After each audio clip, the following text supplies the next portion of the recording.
Gloria, gracias por estar con nosotros en Infobae. Gracias, Luis, un gusto estar aquí contigo. ¿Cómo hay que hablarle a un progre?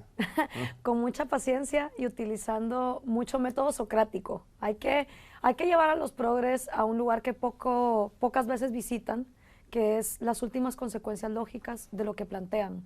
Es, creo yo, más efectivo cuestionarlos, como hacía Sócrates con sus alumnos, que tratar de demostrarles que tú tienes la razón. Claro. Bueno, Sócrates insistía con su mayéutica que uno debía hacer nacer el conocimiento que estaba en el otro a través de la pregunta y la contradicción. Exactamente. Pero el progre, medio que la contradicción le molesta. Sí, y por eso es que esquivan tanto el debate de las ideas y ahora estamos viendo en las redes sociales que el progre utiliza mucho el insulto, el ataque ad hominem, a la persona y nunca la idea, porque precisamente le rehúye a la argumentación, a utilizar evidencias, estadísticas, datos, hechos históricos.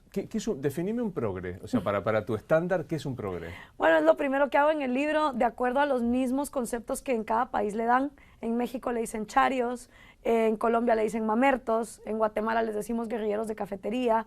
Básicamente son adolescentes y jóvenes que en algún momento, indignados por la pobreza y sin mayor conocimiento económico e histórico, levantan banderas en favor del socialismo o del comunismo, porque primero desconocen las nefastas consecuencias a las que estos experimentos han llevado, y segundo porque genuinamente creen que con esos eslóganes van a poder sacar sus países adelante. Lo que es impactante es que la mayoría de los progres, mamerto en la Argentina es algo así como medio pavo, como medio bobo. Pero digo, lo que es interesante es que, para mí una contradicción, que el progre no cree que la libertad sea un valor que deba defenderse. Sí, la libertad incluso puede quedar postergada en pos de un bien o de la revolución. Absolutamente, y lo irónico es que cuestiones que ellos no aplican en su propia vida, como por ejemplo trabajar de gratis, esperan que otros lo hagan. Al final ellos quieren hacer justicia, pero con tu dinero, no siendo ellos el ejemplo de los que paguen más impuestos por ellos empezarlos a pagar, sino que están esperando que esta utopía del nuevo hombre, de la que tanto hablaba Marx, empiece a darse para ellos entonces cambiar esas contradicciones. Es muy provocadora la tapa de tu libro, porque te veo con la gorra del Che sí. Y con un libro de la revolución. Sí. Digamos, ¿cuánto del mito del Che se instala en la progresía? Muchísimo. De hecho, es muy poco conocida la biografía de Ernesto Guevara en sus más ávidos fans. Yo acabo de leer, de hecho, una biografía de Fernando Díaz Villanueva de Ernesto Guevara, donde aprendí muchísimas cosas, empezando porque donde le pusieron el apodo del Che fue en mi país, en Guatemala, claro. Y las contradicciones que él tenía. Él estaba, de hecho, buscando llegar a Estados Unidos y estaba buscando una visa para llegar a hacer plata. Él llega a Guatemala no por el ideal comunista, como muchos piensan, sino a buscar hacer dinero, y así lo escribe en sus propias cartas. Entonces, yo quise meterme con esta figura que considero que los jóvenes en América Latina no vamos a llegar, bueno, yo ya no tan joven, pero no van a llegar a ningún lado si tienen como modelo a una persona que violentó la vida y la propiedad privada y la libertad de sus semejantes en pro de unos ideales que tampoco se cumplieron. Entonces, la tapa busca eso, busca cambiar el rifle por un libro que en lugar de decir revolución tiene la R tachada para evolucionar, que en lugar de un habano tiene una pluma para dar la batalla a las ideas, y que en vez de un uniforme verde olivo tiene un vestido pues verde esperanza, porque yo sí creo que hay esperanza, siempre y cuando nos enfoquemos en eso, en el diálogo y en el debate de ideas. El progresismo en la Argentina generó algo dentro de nuestro oficio, que es el periodismo fenomenal, que es la denominada grieta, brecha, que es un enfrentamiento de no escuchar al otro. O sea, la contradicción es presuponer que quien está frente a vos pueda tener una parte de la razón. Acá no se da esto, acá se trata de simplemente de la destrucción. Más que conocer la verdad, de lo que se trata es de tener razón. Sí, y de hecho hay cuestiones que se volvieron como impensables y que uno no puede defender porque entonces ya uno está del lado de los inhumanos. Y son cuestiones que hay que rescatar y retomar, porque si desde entrada a ti te dicen que estás mal desde el punto de vista que estás defendiendo, el diálogo es imposible, y el problema es que donde no se intercambian palabras, empiezan a intercambiarse balas.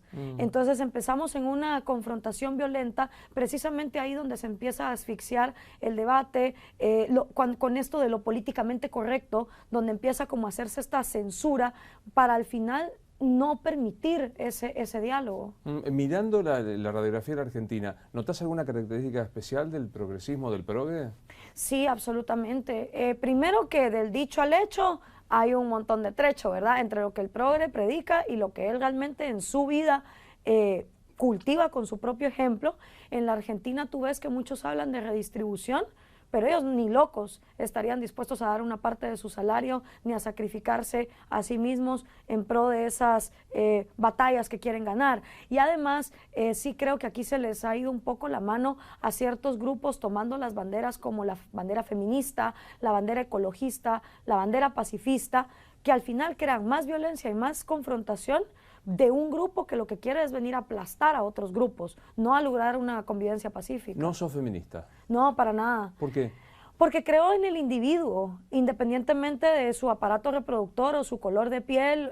Hablo mucho también de eso, de cómo la genética es algo que ni siquiera escogemos como para venir a ser valorados por eso. Creo que si realmente queremos inculcar la meritocracia, el mérito es la congruencia de una persona entre lo que dice, lo que piensa, lo que hace.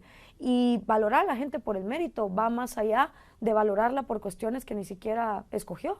Si estuviera escuchando a alguna feminista o alguna mujer diría, pero hay un sometimiento objetivo a lo largo de la historia del hombre hacia la mujer. Y de la mujer hacia la mujer, porque si el feminismo, perdón, si el machismo solo fuera cuestión de hombres, hace rato los hubiéramos desterrado de la sociedad y vivirían como, no sé, unos peludos en la montaña que nadie quisiera.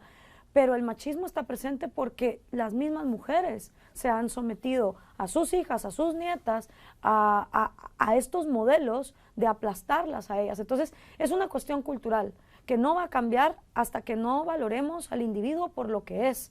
Yo hablo también del tema de las cuotas. Es que tener un aparato reproductor no te garantiza que un funcionario va a ser un buen burócrata. Eso es cuestión de intelecto, de mérito, de congruencia, de honestidad.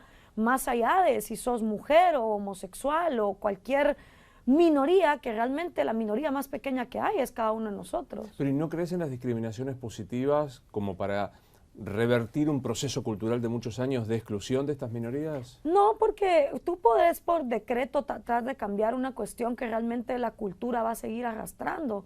Lo que tenemos que cambiar son esas mentalidades retrógradas que nos hacen ser no solo machistas, xenófobos, racistas, excluyentes con lo que nos parece diferente. Eso va a cambiar en la medida en que la cultura empiece a absorber los hábitos y las tradiciones de diferentes partes, pero por decreto muy difícil. Contame qué mapa ves en Latinoamérica a partir de algunos cambios políticos. En Argentina es evidente, lo que está pasando en Brasil. Digamos, ¿sentís que lo que había sido los 2000 como un auge de los gobiernos denominados progresistas se terminó? ¿Hay un cambio de época? No necesariamente, porque creo que en América Latina creemos que solo con cambiar de presidente estamos cambiando el sistema por completo, y yo creo que sigue habiendo grandes incongruencias como naciones hacia dónde queremos ir y no tenemos claros objetivos de qué es lo que hay que defender. Las naciones que más progresan en el mundo, que son las que puntean en el índice de libertad humana, en el índice de libertad económica, son naciones que tienen claro que hay cuestiones que son inviolables, como por ejemplo la propiedad privada, los derechos individuales, la libertad de comercio, el respeto por la libertad de expresión. En América Latina seguimos creyendo que la propiedad privada es algo que se puede respetar, pero también se puede violar, que el individuo se puede sacrificar si una mayoría así lo decide. O sea, todavía no tenemos claro que hay cuestiones inviolables para que una nación progrese libre y en paz. Entonces, por más que cambiemos de presidente, si no cambiamos eso de nuestras constituciones, de nuestros sistemas judiciales, es muy, muy difícil lograr cambios que no sean entonces pendulares, ¿verdad? Hay algo muy interesante que yo no sé si se da en Latinoamérica porque no lo conozco, pero en Argentina parece que es un ejemplo emblemático, que es Venezuela. El progresismo argentino se niega a reconocer que en Venezuela es una dictadura. Digo, para mí no hay duda, es casi de manual de escuela secundaria, pero digamos, la expresidente aquí sentada donde vos estás, ante la pregunta si había Estado de Derecho en Venezuela, se negó a decir contundentemente no lo hay. ¿Por qué crees esto? Porque es evidenciar un fracaso, ¿verdad? Desgraciadamente lo que está ocurriendo en Venezuela es la peor crisis humanitaria del siglo XXI. Progres como Mujica incluso se demarcaron, Noam Chomsky. Claro, por supuesto, nadie se acuerda de los días donde ellos aplaudían a Chávez y a Maduro, pero ahora hasta ellos han tenido que reconocer que lo que está ocurriendo en Venezuela es injustificable. Y los progres de la línea más dura parece que sienten que si reconocen eso, pues la agenda del socialismo una vez más fracasó y no van a tener entonces cómo justificarla. Entonces prefieren permanecer en silencio con respuestas bastante escuetas, ¿no? Bueno, es un poco lo que vos decías y que contábamos, ¿no? La libertad, la democracia, la república, la división de poderes es negociable para Sí. el progresismo. O sea, no es un valor, no es un límite, un coto fuerte, ¿no? Y el problema es que nunca te dicen cuál es la lista, ¿sí? Te hablan de, bueno, es que hay industrias que deben ser del Estado. Ok, pero ¿cuáles? Decímelas puntualmente. Porque todo lo que pasa es que como nunca te dan la lista exacta de qué es lo que quieren expropiar, qué libertades quieren quitar, al final cuando gobiernan, te lo quitan todo en arbitrariedad. ¿Te gusta la definición derecha o izquierda? ¿Te parece que es aplicable a los tiempos de hoy? No, para mí en lo personal no, porque yo con la derecha no comulgo en su conservadurismo moral, sí en la libertad económica que en teoría quieren defender, y con la izquierda pues obviamente comulgo en las libertades individuales que en teoría dicen defender, porque luego lo mismo, ¿no? El gran progre Che Guevara asesinó un montón de homosexuales y se expresaba terriblemente de ellos, pero no concuerdo con la visión estatista que nos quiere imponer la izquierda en la economía y no concuerdo con el conservadurismo moral retrógrado de la derecha. Sin embargo, ¿qué haces cuando el 95% del continente solo cree que esas son las únicas dos cosas que hay? Tenés que desenvolverte políticamente con esos términos. ¿Y cómo haces? Pues yo trato de explicar que yo tengo una ideología que abraza esa libertad económica y esa libertad individual, que es muy poco conocida aquí, que es la ideología del liberalismo clásico o libertaria, y que esa es una tercera vía que nunca se ha implementado, por supuesto, políticamente, pero que también poco se conoce.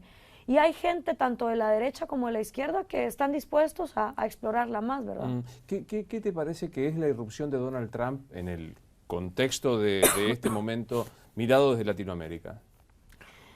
Mira, yo creo que hay que separar el circo mediático de las consecuencias inmediatas que las decisiones de Donald Trump puedan tener en nuestro continente. Y definitivamente hay que ver entre el dicho y el hecho qué es lo que a nosotros nos puede llegar a afectar.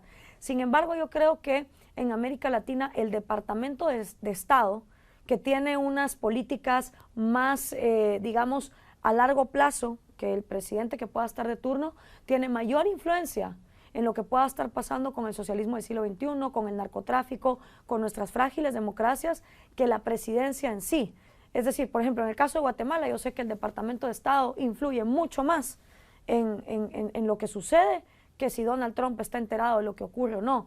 Entonces, yo invitaría a los latinoamericanos a analizar más allá del circo político, qué es lo que realmente nos puede llegar a afectar tanto en economía como en seguridad, ¿verdad? Miremos un poco Latinoamérica y pensemos en referentes, excluyamos Chávez, que me parece, o Maduro, que son una expresión radicalizada, pero ¿qué han significado Dilma Rousseff, Lula, Cristina Kirchner, Pepe Mujica en cada uno de sus países? Yo creo que han sido una gran frustración, ¿verdad? Porque si tanto el modelo de Lula, de Dilma, de los Kirchner acá, hubiesen logrado lo que tanto proponían, entonces no hubiera habido un cambio pendular, aunque fuera solo superficial de la presidencia, ¿verdad? Y ahora, por supuesto, se están destapando un montón de casos de corrupción, de desfalcos a la economía, pero desgraciadamente el votante nunca culpa al causante del problema, siempre va a culpar al que está gobernando en el momento en que el problema está ahí en la cara. Eso incluso está pasando con Maduro. Hay gente que te dice, no, si el problema no era Chávez, el problema es Maduro. No, es que Chávez dejó la bomba corriendo, igual que los Kirchner dejaron la bomba corriendo y Rousseff dejó la bomba corriendo. Entonces, si no viene cambios estructurales profundos en los siguientes liderazgos, vamos a tener entonces otra vez un retroceso. El péndulo, ¿no? Háblale a alguien que te está escuchando y que se define como progresista. Pues yo a lo que los invito es primero a leer el libro, a dialogar. Yo creo que no hay nada de malo en sentarse a hablar, es lo más pacífico y más civilizado que puede existir.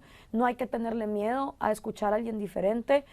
Yo de hecho en todo el libro relato varios diálogos que he tenido con progres en todo el continente, desde el debate que tuvimos aquí con la diputada kirchnerista, pasando por estudiantes de universidades que tienden más al marxismo, y es lo más nutritivo que he podido hacer en mi vida, porque de ese mismo diálogo uno también va afinando su propio pensamiento. ¿Qué es el Che Guevara para vos? Ay, el Che Guevara es una persona que fue altamente incongruente entre lo que decía y lo que hacía, un alma muy frustrada, que encima se creía con la arrogancia de creer que sus ideas valían más que la vida de los demás. Y para mí, si tus ideas son tan buenas, no tienen por qué ser impuestas, mucho menos a punta de pistola. Gracias por haber venido, Gloria, sos muy amable. Gracias a ti, Luis.